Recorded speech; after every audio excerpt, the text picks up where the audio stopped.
आज आज नामांकन करने आए हैं और मैं लेके आया हूँ अपनी बड़ी बहन नुसरत आपा को और अफजाल बाबा को और लब्बैक आगे कह रहे हैं, बिस्मिल्लाह कह के आगे बढ़ रहे हैं। पूरी उम्मीद है कि नामांकन होगा और गाजीपुर की जनता तीसरी बार इतिहास बनाने जा रही है।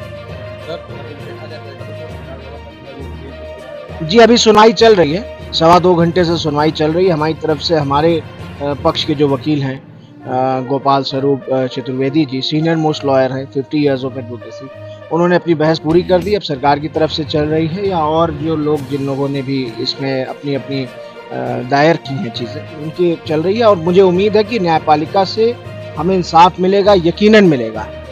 जिस तरह मेरे पिता के ऊपर झूठे मुकदमे लगा करके 65 मुकदमे आप बताते हो, आप मीडिया के भाई लोग, मेरा यहाँ पर आरोप है, इल्ज़ाम है, आप कभी ये नहीं बताते हैं कि वो 45 मुकदमों में 43 मुकदमों में वो बरी हो गए थे। He got acquitted in 43 cases. कोई नहीं बताता है ये बात।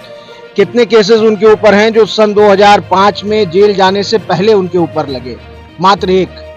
सारे केसेस उसके बाद के हैं। तो जो व्यक्ति जेल में था, जो व्यक्ति 2005 से लेकर 2024 तक जेल में रहा, उसके ऊपर हर साल दर्जनों मुकदमे, हर साल दर्जनों मुकदमे। उसी तरह अफजाल बाबा के ऊपर भी ये झूठा मुकदमा प्रोपेगेंडा के तहत हमारे परिवार को, जो हमारे इतिहास से चिढ़ते हैं, उन लोगों ने लगवाया। उन लोगों ने इसमें पैरवी की और किसी तरह से इसमें सजा कराई। और ये मामला अब सब जुडिश है, हाई कोर्ट में सुनवाई चल रही है। पूरी उम्मीद है कि ये झूठे मुकदमे में हम लोगों को इंसाफ मिलेगा और हम लोग बाइज्जत बरी होंगे इसमें। देखा जाए कि आपकी बहन और बाबा दोनों लोग नामांकन कर रहे हैं, क्या उम्मीद है? नहीं, ये तो सब्स्टिट्यूट कैंडिडेट के तौर पे बहन हमारी कर रही हैं। मेन कैंडिडेट तो हमारे बाबा हैं और विशिंग देम बोथ लक। उम्मीद है कि अफजाल बाबा चुनाव लड़ेंगे।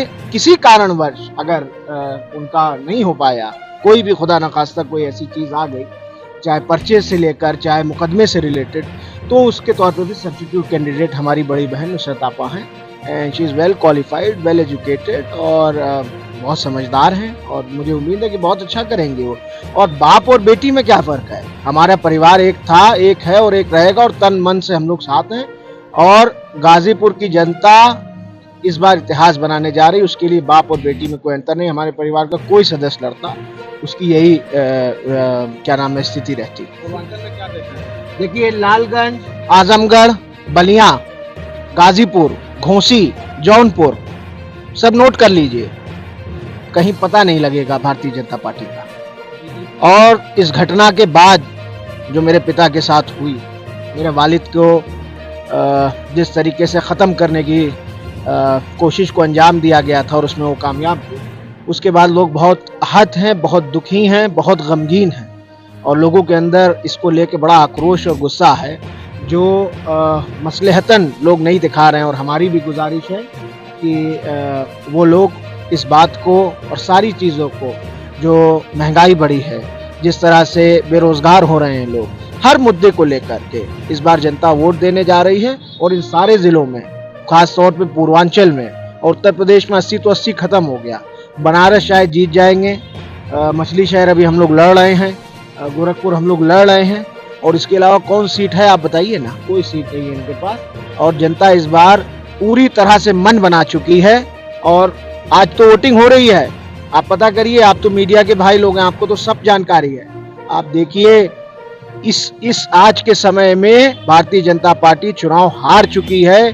बहुमत का आंकड़ा नहीं छू पाएगी, किसी भी तरह नहीं छू पाएगी। बड़े बड़े नेताओं ने कह दिया, लालू जी ने 200 सीट दे दिया, राहुल जी ने 150 से 180 दे दिया, कोई टिकने वाला नहीं है। ये आंधी है, अंडर करंट है।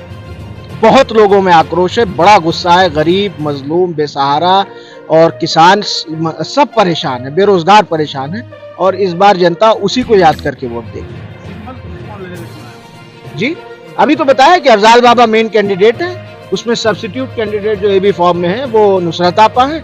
और किसी कारणवश अगर बाबा का खुदा न खास्ता कुछ इधर उधर होता है तो आपा लड़ेंगी और वरना तो बाबा लड़ेंगे।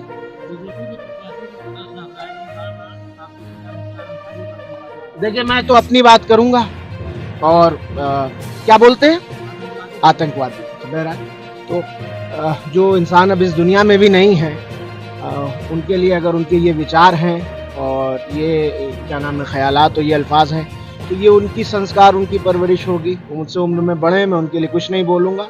ईश्वर उनको अकल दे, हिदायत दे, बस यही कह